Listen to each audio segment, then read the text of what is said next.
Sadhguru has been always a inspiring energy live wire. Our government is also a part of Kaveri Calling. And Sadhguru's signing up 72 countries is a very big thing. I have joined Save the Soil movement. As a chief minister, I should lead from the front. He's doing it even before I reach Karnataka. We knew the new natural way of doing things, what Sadhguru is speaking of. So if the vested interest creeps in, then we had it. This is that kind of a disaster. Once you walk into it, walking out of it is not going to happen in one generation. We are sitting on the verge of a disaster. So if you don't fix this, we're going to regret it seriously. Soil is not just an economic issue, not just a nutritional issue. It's a question of life issue on this planet.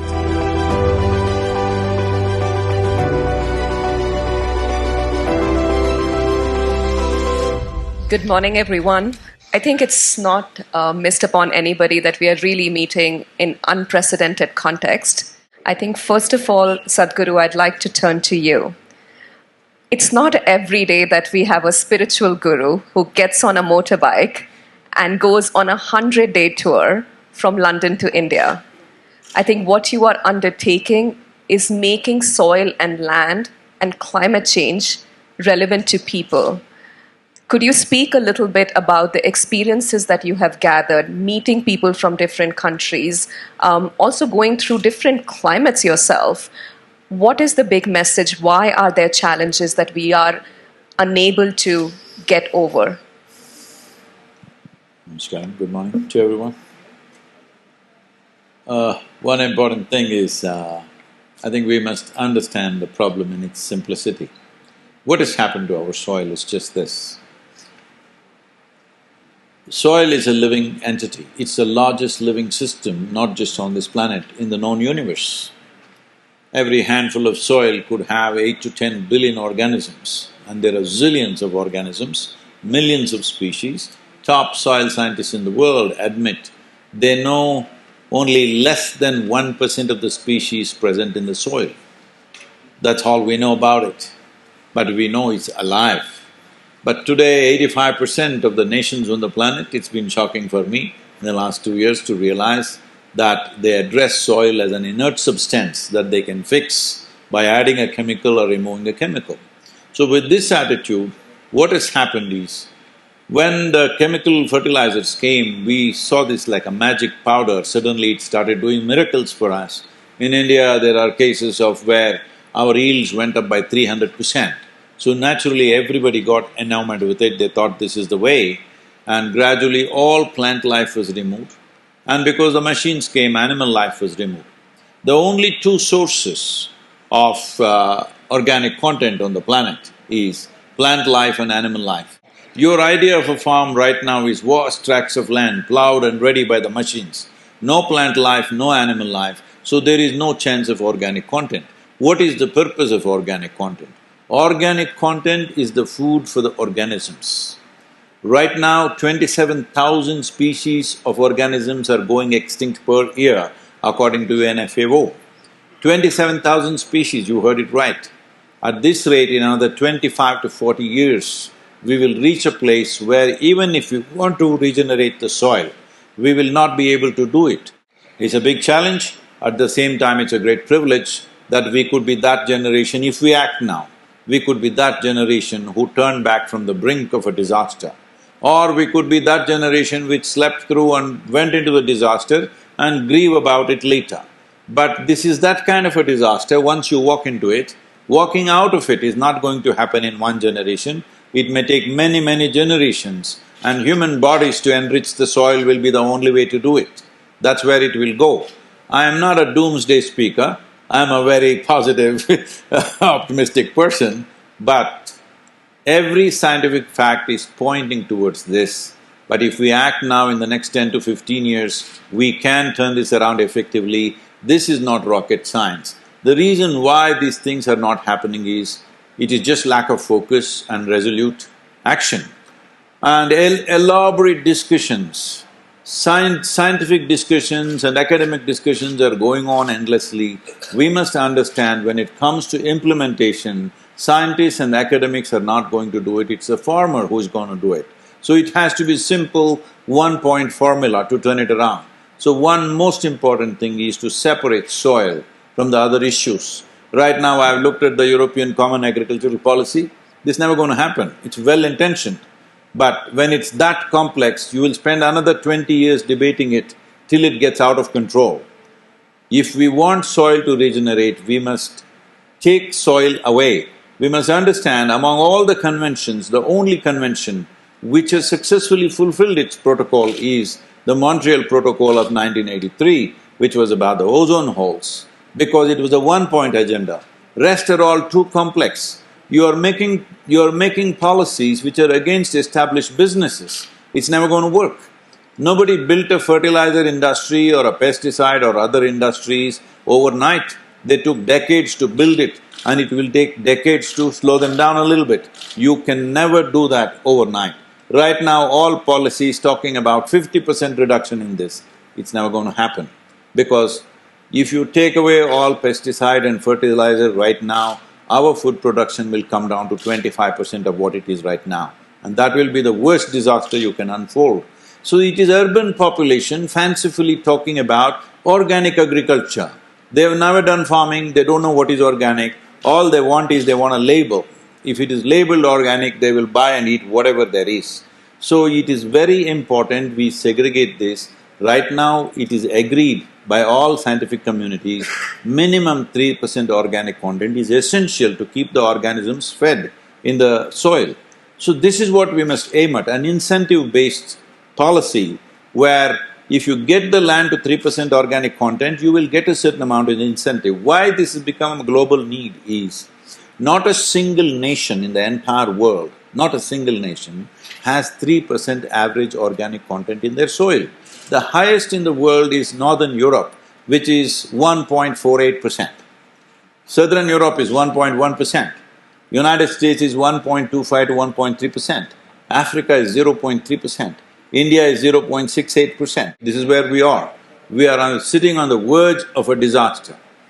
If we go like this, we are going to fall over. About my journey, last 30 years I've been talking about this, and everybody says, Sadhguru, this is great, this is fantastic, and they go to sleep on it. I thought because I don't hold office, I am not a minister or any kind of organization behind me, so I thought the only way I can get people to come awake is to stick my life out. This is the 65th day, and I'm 65 years of age. 30,000 kilometers is not a joyride for sure. Well, we've been through snows, we've been through rain, we've been through extreme winds, and above all, sweltering desert, literally throwing me off the road. But here we are, we just have one more nation in Arabia, and then we are in India. Of course, we're entering India at the peak of monsoons, so we're going to be soaked to the bone. It'll really cool me down after the desert, 15 days of desert. Leaving that aside, the important thing is this, 74 nations have signed up to the Safe Soil Policy right now. And in the COP15, we have made soil the main thing. The idea was to move 3.5 to 4 billion people. Why? Because, say for example, the Chief Minister is here, of Karnataka is a very dynamic leader in the state. But what is the mandate we have given him? 5 years. Tell me, should he focus on doing things which will produce results in 5 years? Or should he focus on things which will take 15 to 20 years to bear results? What can a democratically elected leader do? Normally, they will try to work within their term. Unless the population, unless the citizens give them a mandate, not by vote maybe, at least by voice, that you give them a mandate that if you take long-term policy decisions, we are with you. But if you look at the history of election, history of nations and states in the country, in India, anybody who makes long-term policies, next time for sure he will lose the election. People have to give this assurance that if you take long-term interests of our life and of our state and country and our children, if you make policies for the well-being of the nation, we are with you. So this is what I'm trying to get. Right now, fortunately, the social media metrics is saying that we have moved about 2.1 billion people, we need another 2 billion. That's where we are. See, that's the advantage of sharing stage with Sadhguru. I can talk about doom and gloom, and he brings hope for all of us. I'd like to turn to you, Mr. Chief Minister. If we have to move away from business as usual, if we have to actually save our soils and through that save our future, policy is a very critical lever. There is only so much one can do for voluntary actions. So, what is some of the concrete policies that you are implementing in the state of Karnataka that takes this vision of healthy soils, farmer livelihoods, and makes it a reality? Over to you. Sadhguru has been always a inspiring energy live wire. He talks straight, he talks figures, and he sets the target. Unlike other gurus who speak of the other world, which we are not seen, here is one guru who talks about the world which we are living into, which is very important. He has been inspiring to us. Now, going to a question. As far as my state is concerned, it's a blessed state. We have got a large range of Western Ghat with highest biodiversity, one of the highest biodiversity dead spot in the world. And we have got 10 agroclimatic zones in our state. 10 agroclimatic zones, 300 days sunshine, means that we can have agriculture on 365 days. Now, having said that tend to utilize the soil and water rather than exploiting it to the hilt has brought this kind of a situation. A right kind of soil has to be utilized. As a human body needs rest, minimum 6 to 8 hours. In a year, soil also needs rest for some time. Similarly, the content of water and the soil is very important. So I am looking into a scientific agri-tech policy which is nature friendly and very less man and machine intervention. That's what we can build the organic content in the soil. Therefore, we have got different challenges. For example, we have got more than 4 lakh hectares of land which is salinated. We've got a good land and more water has brought in salination. So I'm bringing out that land from salination and make it agreeable. That is number one. And number two, we are doing a very big campaign about soil health card. And it is not just the content what we require. It is the ill effect of fertilizers, chemical fertilizers what we use. The phytosanitasis effect on the soil using this artificial fertilizers has affected a lot the health of the soil. So that angle also we're looking into. And of course, to make it more tree oriented, we are bringing a lot of horticulture into agriculture sector. And secondly, agroforestry in our state, we are doing it in a very big way. That is, a farmer has to not only till his land for agriculture, he has to grow trees around these fields for 2-3 reasons. One is to save the soil from the runaway from the heavy rains, fixation of soil, improve the organic content in the soil, and it can bring income to him.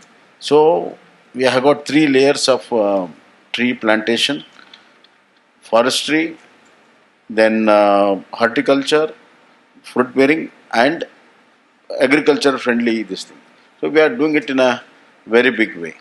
And certainly we have got a lot of other schemes where soil enrichments are there. I have just signed an order where almost 30% of our state soil enrichment program we are taking in a big way. Plus, as I said, the Western Ghat. Western Ghat is the highest carbon um, which can be saved there, and one of the world largest. So we are going all out to see that Western Ghat is preserved, and there also eco-friendly forestry is done and eco-friendly farming is done rather than just use it the way it is.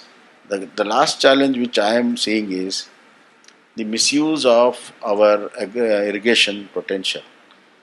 Farmers are going for a very easy water guzzler crops, paddy and sugarcane. It not only it degrades the soil, therefore a lot of micro irrigations has to be brought in, where the production of sugarcane and paddy, which is essential, is also there. At the same time, the soil degradation stops. So we have got multi approaches for 10 different agroclimatic zones. We have got different this thing, and forest cover we are increasing, afforestation we are increasing.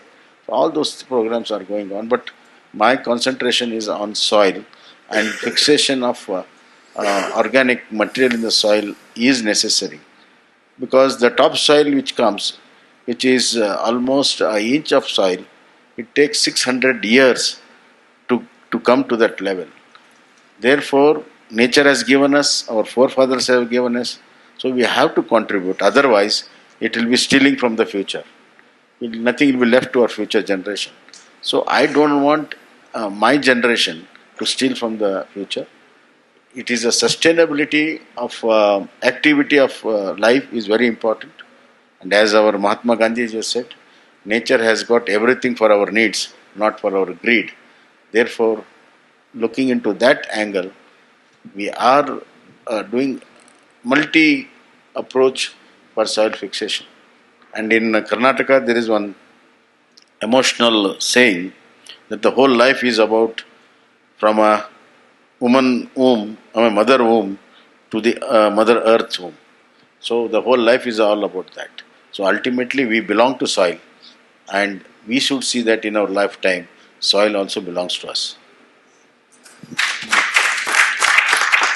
If I can say this, Karnataka is the only government that right now has instituted a 4-year subsidy for every tree planted by the farmer. That has been the basis of success of Kaveri colony. That every farmer gets 125 rupees spread over 4 years, but when he plants 10,000 trees or 1,000 trees, and he can also crop it later, which is a huge income. Every 12 years, a farmer can earn as much as he would get by selling the land. He can sell the land and keep the land. So finally, have the cake and eat it too. I think just want to say thank you, Chief Minister, for bringing such concrete policy examples into this discussion. So if I could come to you, Sadhguru, today the farmers are obviously getting income from their produce, but there is also additional sources of revenue that can come through carbon markets, ecosystem services payment. But how do we connect the global targets with on-ground realities and actually make it happen beyond just conversations? So the industrial pollutants have been measured, what is the damage they cause, and what is the benefit you can have by preventing that or by reducing that. But the damage that exposed soils cause has not been measured, because it's not coming out of a chimney, it's coming out of millions of hectares of land. So you cannot go and measure it, so they've not measured. If you ask me, more than 40% of global warming is because of exposed soils. If you don't understand what I'm saying, you go out, not here in Switzerland, if you come to India or in Arabia, you stand out there in the sun for 1 hour, go under a tree, you will understand what is climate change. It'll be 4 to 6 degrees different right there. So soil needs shade, soil needs moisture, soil needs organic content. Without that, organisms cannot be alive. Literally, the first 15 to 18 inches of soil is the very foundation of our existence here. When I say the foundation of our existence, let's not just think about food, because soil is not a resource, soil is the source of our existence. So, if you look back as to how we have evolved, the evolution of complex life on this planet is only because of the soil microbiome. Even today, 60% of our body is microbial life, only 40% is our parental genetics. So, scientists say approximately 1 billion years ago, for the first time, the phenomena of photosynthesis started. Before photosynthesis started, the oxygen content in the atmosphere was a shade over 1%. Today it is 21%. You and me are alive today only because of this. Not only alive today, we have evolved into this complexity only because of this one reality. But in the last 1,000 years, we have removed 85% of the photosynthesis from the planet. 54% of the land is seriously ploughed and farmed. 18 to 20% is partially farmed. So 71% is under plough or ploughed. 4.2% is paved urban land. So 76% of the land there is no photosynthesis most of the time. So if you don't fix this, we're going to regret it seriously. This was clearly understood 50 years ago. Every farmer knew you should not leave your land open. When there is nothing happening, you must put cover crops, you must do something about it.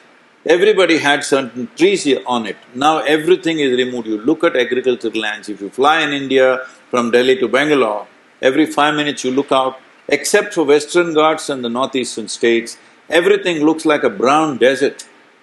Because there is not a patch of green anywhere, simply brown desert. This is the most important thing.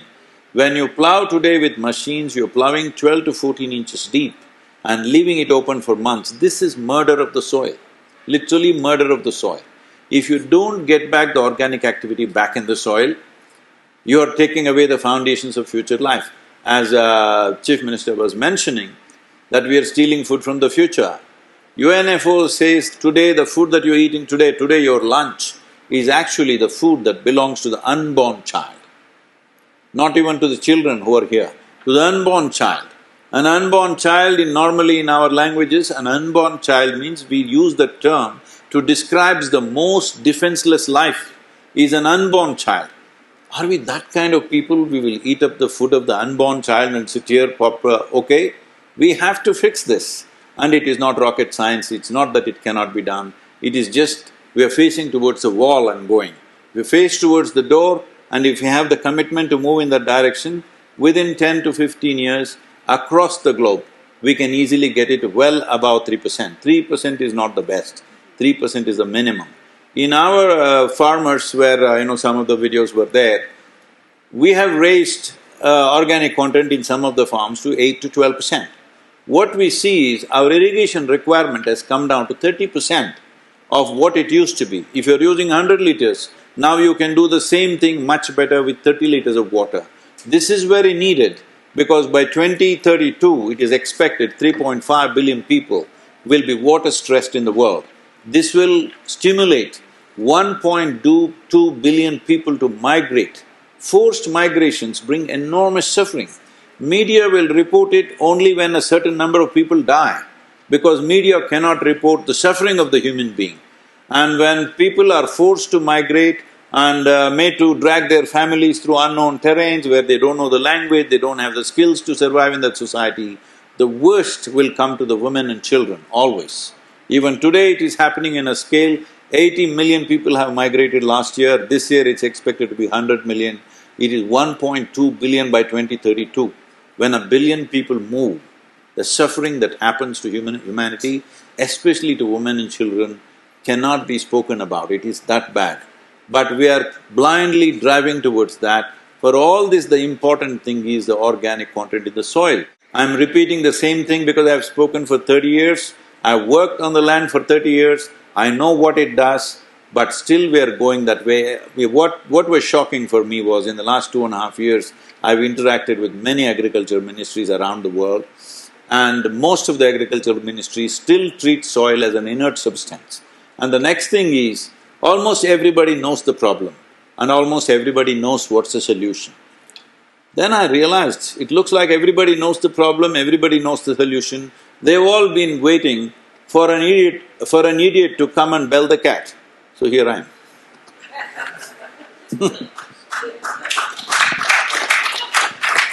Thank you, Sadhguru, and couldn't agree more with you. I think we just… Because belling the cat in Karnataka at least, always is the village idiot who does that. No, I think I was just saying that we've just, like you said, we treat soil as dirt, and that's a That problem. means we are dirtbags. No. I think we have to treat it like an asset class and really just treat it as as the Chief Minister had said, we come from soil and we go into soil. That is true, I'm saying, see, all of us have fed upon our mother's breast. Do we call her a resource, or is she the source of our life? Is soil a resource or source of our life? We must decide this within ourselves. That's beautiful. I think that will go as the headline for this session. Soil really should be the source of our life. But I think… Not should be, it is. It is. So maybe, Chief Minister, if we could hear from you, when you come to meetings such as Davos, what can the Davos community do to support your vision, to support your ambition in Karnataka, to make sure that the soil health is regenerated? Before I look into the expectation of the World Economic Forum, I believe in doing it and set an example. I had a meeting with Sadhguru ji somewhere in December, I believe, and we had a long discussion on water, soil, Kaveri calling, and we have been part of Kaveri calling. Our government is also part of Kaveri calling. And the net outcome of that whole thing is that for the first time in Karnataka, or for the first time in the entire country, we have got something called eco-budgeting. I have earmarked funds to make good of the eco-deficit of that particular year. And this deficit is in terms of environmental degradation and ecological degradation, both. It is so surprising that the whole crisis, the food crisis, the environmental crisis, is all about, if you look back, it is the micro taste buds on our tongue. The taste buds of our tongue has exponentially expanded the need of different kind of food, both in terms of plants and animals, and the way it has been cooked, the way it has been utilized. It's just a micro buds which has created such a disaster. But that's how the life is.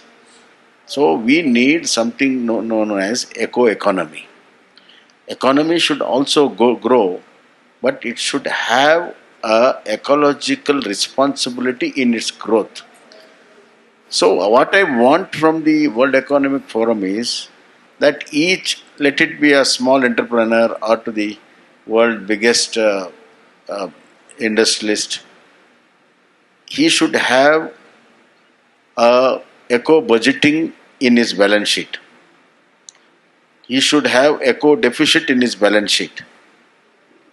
And every time, whenever he takes activity, he should quantify what is the damage he is doing to do to the ecology, be it soil, water, air, whatever it is. Then secondly, he has to do good to make it up. So eco-budgeting and identifying the eco-deficit and eco-budgeting in their balance sheets will start off the thinking of the responsibility towards the entire Mother Earth, number one. and which I have started now as a government. Sir, I have earmarked a good sum of money, and for the first time, I have put in experts to know the deficit. As you have said, we really doesn't know the damages it has been done over the period of time. We don't have any scientific study about the whole thing, especially which is like soil, water, which is not easy to. Only the green cover and other things has been measured. That too, not to the greatest extent. That's why I have put every year. At least we should know what is the eco deficit it has created, and we have to redo it the next year itself, because there is one report where it says that the ecological damages which has been done in last 2000 years, up to 2000, it's almost 70% of it done in last 20 years. So the degradation is so fast and in such a big scale, the doomsday, what we call, is almost seeing now. Therefore, until everybody participates, not only the governments, not only the business people, each and individual, and we have taken up a lot of individual schemes also. What I have done is I have asked every parent to plant a tree and name it on the child on that birthday. You name that tree on that birthday and plant a tree. Every parent should do it. So that is how the motivation is all about. And Sadhguru's signing up 72 countries is a very big thing, because even United Nations, to achieve their millennium goals, they take so many years to bring all countries together. But here is one mission, one man with a mission where he has converted 72 countries to think and agree and take up the cause. And in India, my Prime Minister is also a set up a goal.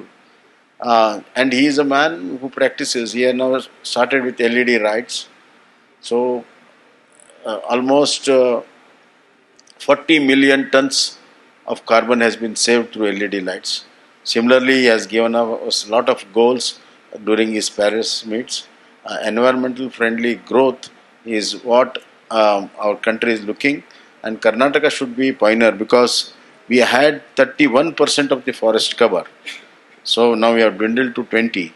So in all our activity, we should look to more tree cover, forest cover, and my eco budgeting will be focusing on that. And every individual can have eco budgeting for himself, and we have to give back. Our balance sheet has to be balanced, so we have to give back to the Mother Earth what it has given to us, and that is how it should be done. What I personally feel is that emotional quotient is very necessary to save the earth.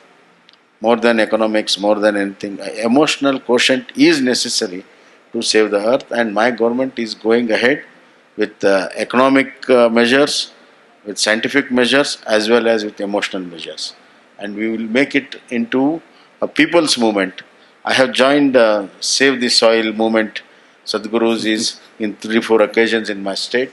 As a chief minister, I should lead from the front. He is doing it even before I reach Karnataka. Yeah, I have started it, and that is how we should be responsible and responsive government, and responsible government. And I think society will also be responsible and responsive.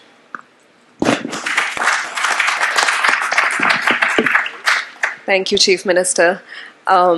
As you were speaking, I was making connections in my mind with all concepts of economics like externality, natural capital accounting, but I'm not going to say any of that because ecoeconomics now.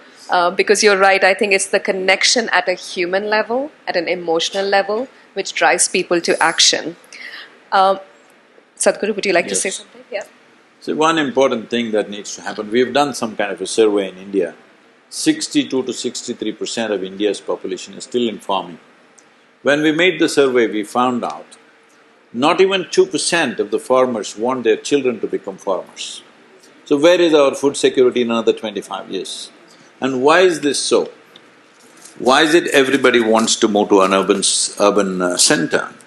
Because one important thing is, if the farmer does not earn as much as a doctor or an engineer or a lawyer, there will be no farmers left in another 30 years' time. It's 100% reality. So, making farming lucrative is the most important mission right now. So right now, Save Soil movement has this simple plan. Plan one is, in different countries, according to their own economics, they can decide. We made 193 policy documents for every nation separately. It's taken me about 2.5 years with some top scientists assisting us. Based on its latitude, latitudinal position and soil type, economic conditions and agricultural traditions of the given nation. Because even if you have all the science, you cannot reverse the agricultural traditions overnight. You have to work with that. So taking this into account, we made this. What this simple policy is just this. See, right now, as I said, not a single nation has 3% organic content as an average. If a given field, let's say I have 100 acres of land, if I get my land to 3% organic content, the government should give an incentive for this, to get it there. So if you make this incentive attractive enough, most farmers will go for it. Countries which have the economic capability can do it in 2 years' time, it'll take some money. But if you do it in 6 to 8 years' time, it hardly takes any money. It's very, very little money. Slowly, step by step, it'll go up. France has come up with this 4 per thousand thing, that's what it is. With very little investment, in 10 years' time, you could get there. So, this incentive must be attractive enough in a given nation according to the economics of that nation. How many years you want to take, that's nation's sovereign choices, okay? The next thing is, when the organic content becomes 3%, we know enough science today that if it is 3%, how much carbon will it sequester, what are the ecological advantages, everything we know. Based on that, as a thumb rule, you give them carbon credit, don't make them apply for it. Because last 7.5 years, I've been trying to get carbon credit benefits to my farmers. I haven't broken anywhere because this looks like an impossible maze that we can never get across. Unless it's an industry, you can't really get it. Farmers cannot get it, that's where the policy is. Make the policy in such a way, don't put the onus on the farmer. Either the government or the business or the industry take up the responsibility and having raised the organic content to a certain level, give me that benefit as a farmer. That's the second level of incentive. Third level of incentive is in the marketplace. Right now if you go, they say, this apple is organic. What is the other one? Is it inorganic? I mean, what is this? This is commercial trick. This is organic means what? Is there something inorganic, I'm asking? Somebody says you can print an apple in a 3D printer. You can do it, but even for that the material comes from the soil, there is simply no other way. So, you create a branding like this if it's 3% organic content. Why this is important is, if you want to test the apple, what is the fertilizer level and pesticide level in it, it takes an elaborate lab process. But testing the organic content of the soil can be done on the farm in 10 to 15 minutes, and that is important for implementation. Going to the lab and coming back is never going to happen. So on the soil, 10 random spots if you pick and test it, if my soil reads as 3%, give me the incentive, give me the carbon credit and give me a place on the shelf, a higher shelf.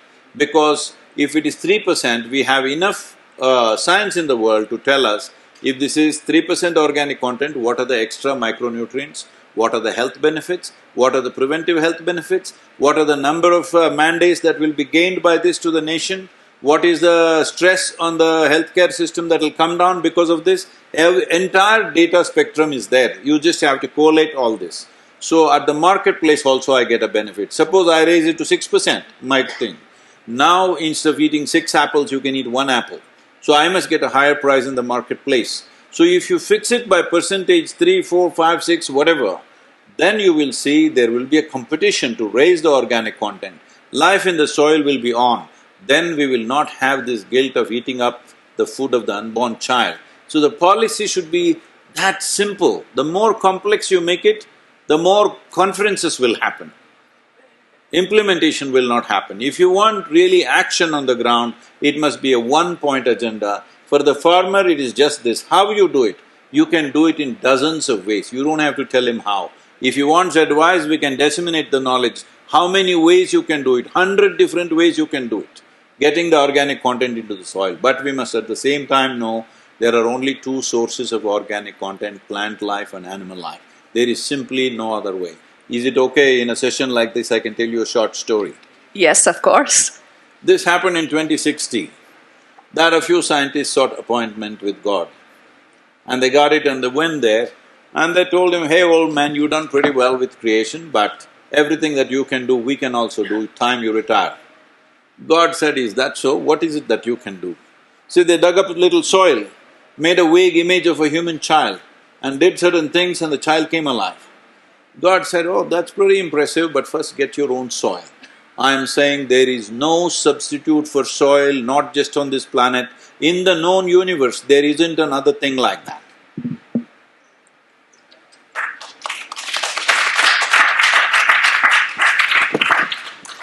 Thank you so much. In the interest of time, I want to just see if there are questions from the audience. Hi, I'm Radhika. Namaste, Sadhguruji. I'm Radhika from Global Shapers Community, Pune. My question, Sadhguruji, is you mentioned how sustainable agriculture is definitely better and we need to save soil. I just want to understand how, because of sustainable agriculture, the productivity decreases to some extent when the food demand is still very high. And when there are still millions of children going hungry, and we are talking about, like you rightly said, the unborn children's food. How do we ensure the food security right now with sustainable agriculture while saving the soil? See, this question is coming because you're assuming something that I did not say. Because you're imagining that we will do agriculture without fertilizer, without pesticide.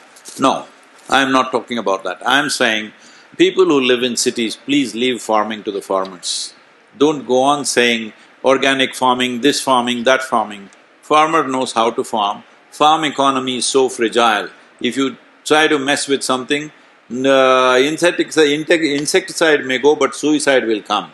Because I want you to know, in the last 25 years, 500,000 farmers have committed suicide across the world, not just in India. Highest number of suicides are in the farming community in almost every nation. So, let us not tell them, don't use pesticide, don't use this thing. If you increase the organic content, naturally the use of fertilizer will start sliding down. People have this fancy idea that farmers are simply throwing fertilizer on the soil. It costs a lot. Who is going to simply throw it? There is no way to get the crop out of degraded land without using excessive fertilizer. If you do not make the soil more alive, use of fertilizer will never go.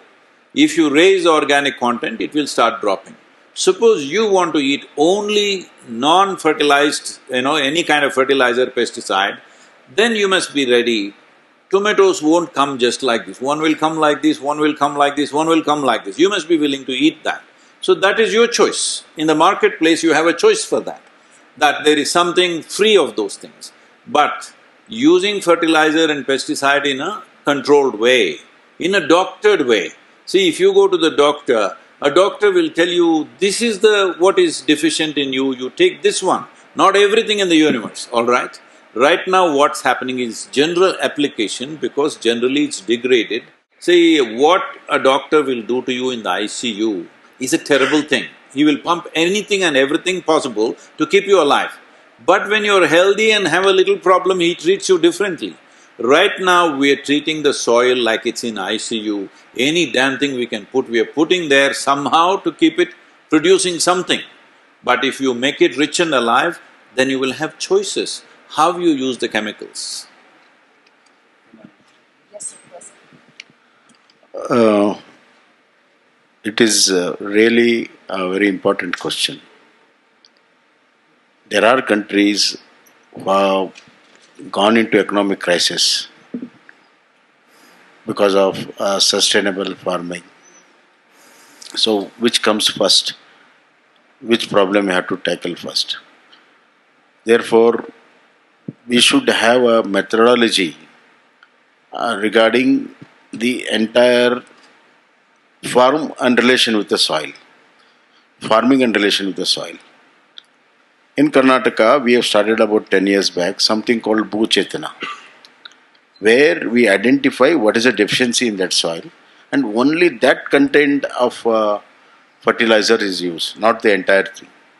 So, a scientific approach towards fulfilling the deficiencies in the soil is utmost important, and it has been very successful, and the yield has increased, the soil condition has improved, and this has been recognized by a lot of international universities also. That program has been, a lot of awards have also come to that, and the farmers are quite, there is something called native intelligence.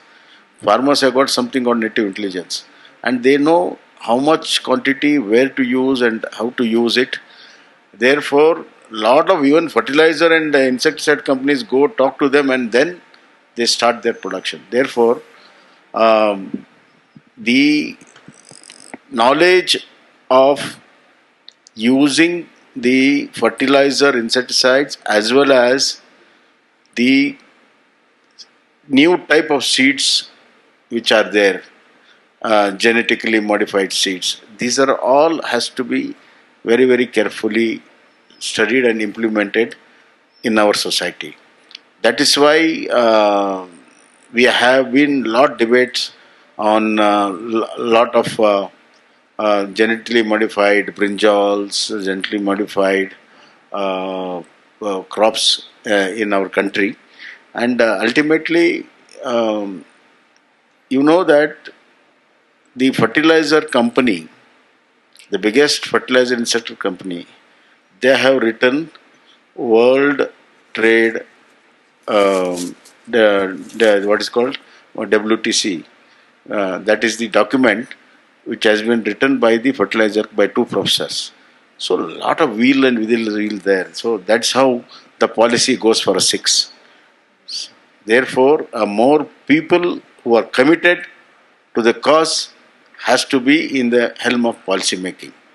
Not only in governments, in international forum also. That is very important. We come with certain background, we come with certain interest and try to propagate that. But where we leave the nature, we leave the new natural way of doing things, what Sadhguru is speaking of. So if the vested interest creeps in, then we had it.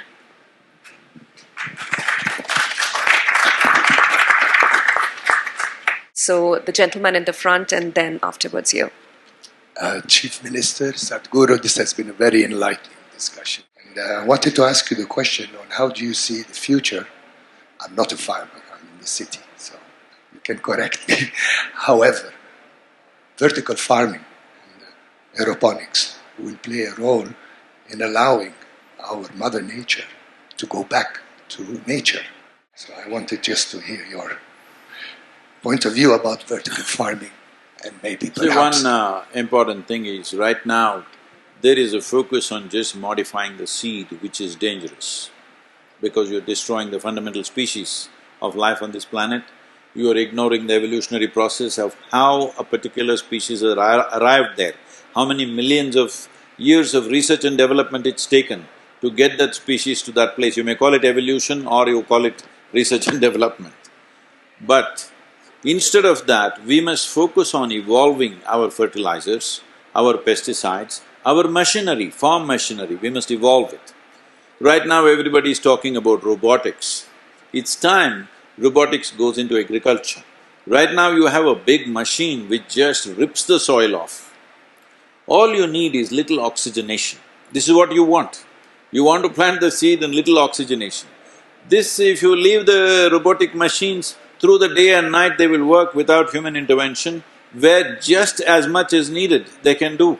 They don't have to rip the whole soil. Yes, they don't have to rip the whole soil to do this. So if you reform or transform the machinery, transform the pesticides to be more nature-friendly, to transform the fertilizer to be more soil-friendly, this can very easily be done. Science is already there, we know what to do.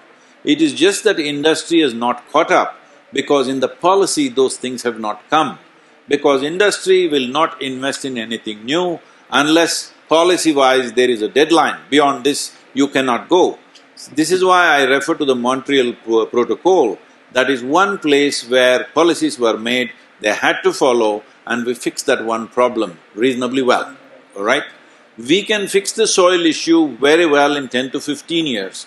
If we talk about, instead of talking about, because activists coming out on the street and screaming, close down the pesticide industry, close down the fertilizer, well, they can shout as much as they want, that's not going to happen.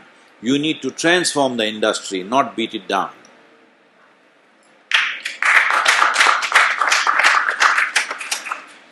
Good morning. My name is Robbie Shingler. I'm co-founder of Planet, a public benefit corporation that images the entire land area of the Earth every day with a network of over 200 satellites.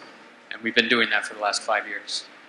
We work extensively in forest monitoring and have been doing so with the Norwegians for the last 3 years to support the UN Food and Agriculture Organization. But my question is about measurement for soil and for brown carbon.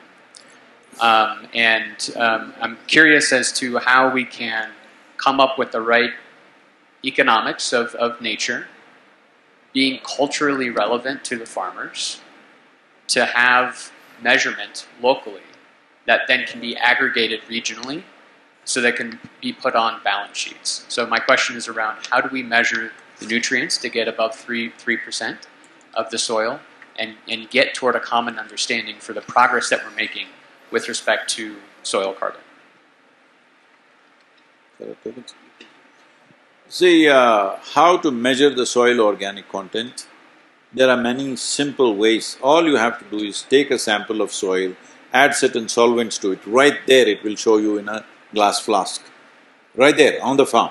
It will tell you within 10 to 15 minutes.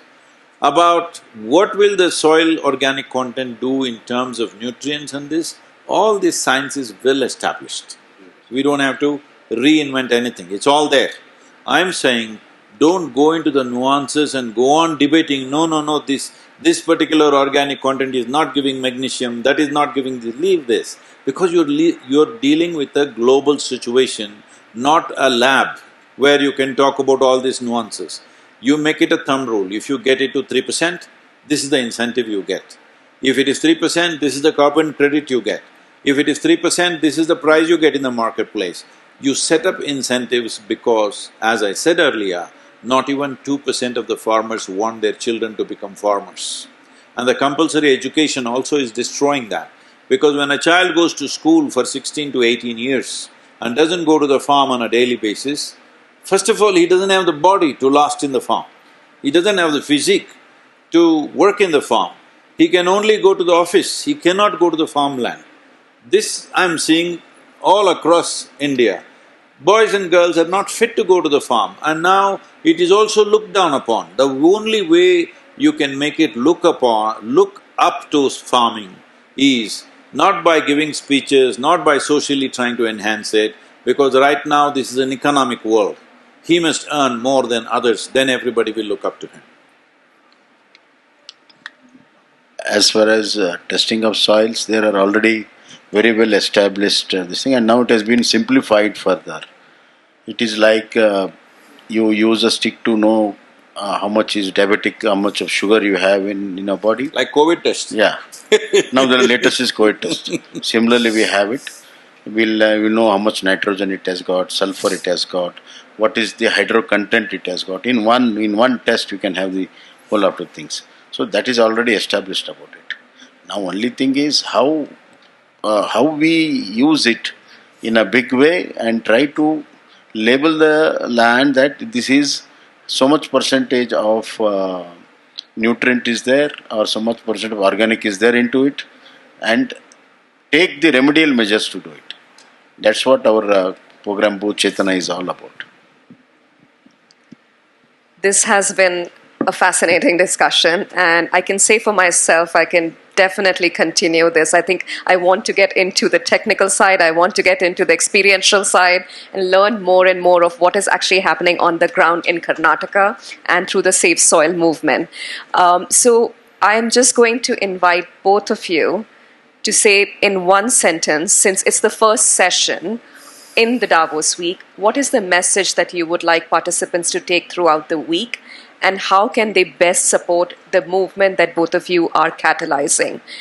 Could I start with you, Honorable Chief Minister, and then Sadhguru?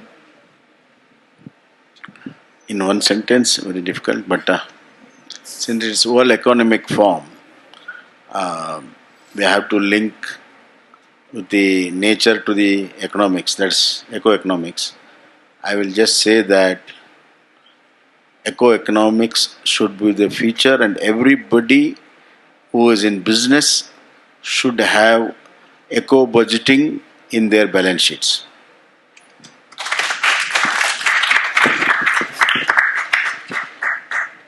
One important thing that the forum should achieve is we must separate soil from all other issues, because soil is not just an economic issue, not just a nutritional issue, it's a question of life issue on this planet. Today UN is talking about soil extinction.